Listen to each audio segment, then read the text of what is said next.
Welcome back to Hannity. So the New York Times reported this week that Senator Mitch McConnell in private doubts if the president can actually save his presidency.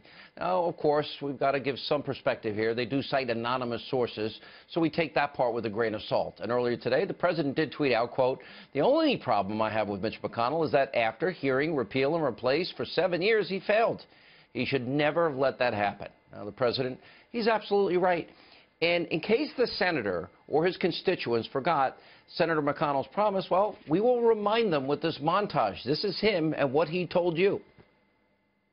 I'm going to focus on what we're trying to accomplish for the American people.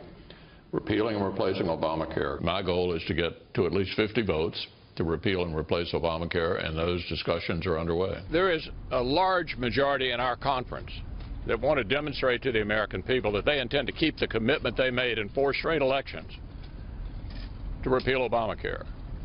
I think we all agree it's better to both repeal and replace. So after 7+ years of promising you, the American people, that given the chance that they would repeal or replace Obamacare, Mitch McConnell's the leader. It didn't happen. They failed. And it's about time that Senator McConnell, he needs to, and all Republicans need to start keeping their word, especially since, look at the state of Kentucky. A new survey has the senator at a dismal 18% approval rating. Now, we promised you on the show, we will never stop holding Washington accountable. Here with reaction, the author of Nixon's White House Wars, Patrick J. Buchanan.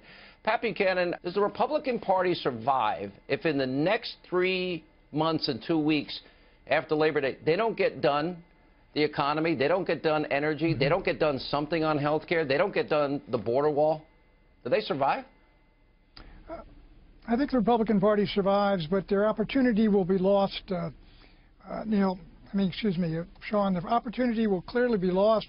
Look, there's a golden opportunity here to put together the populist, nationalist, economic conservatives on that side and with the regular conservative Republicans on the other side for a majority, but both sides have got to come together. Here's my point, though. All right, yeah, the Republican Party will survive, but that's not my real question. My real question is, they got a big election. They should pick up 6, 7 Senate seats next year. Now, Jeff Flake, I'm not going to support Jeff Flake in Arizona, and I doubt you will either. And a lot of other people have had it with these people.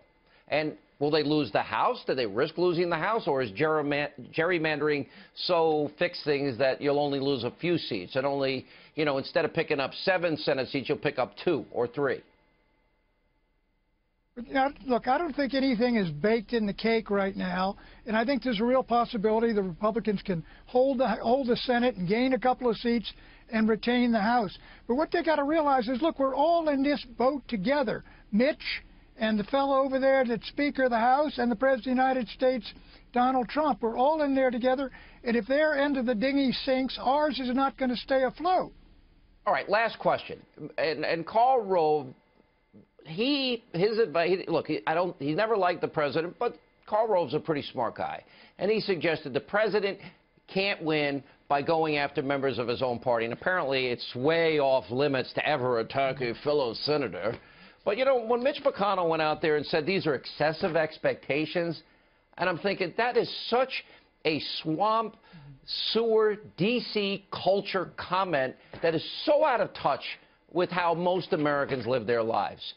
So, is Donald Trump wrong to go after them, or should he just sit back and wait for them to do their job? I think you're exactly right. I think Mitch McConnell's statement was, excessive expectations. He should have been cracked for that. But the point is, and he should, look, he's a grown man. He's a big politician. The president's got a right to hit him publicly if he thinks it will work. I do tend to agree with Karl on this, that, look, I don't think it's going to work or it's going to help. And if it's not, I don't know why it's necessary to do it. It might be better to get angry and get inside a room, get it all out of your system, let them know what you think, and come out smiling. I like that idea. All right, Pat, good to see you. Good advice. When we come back.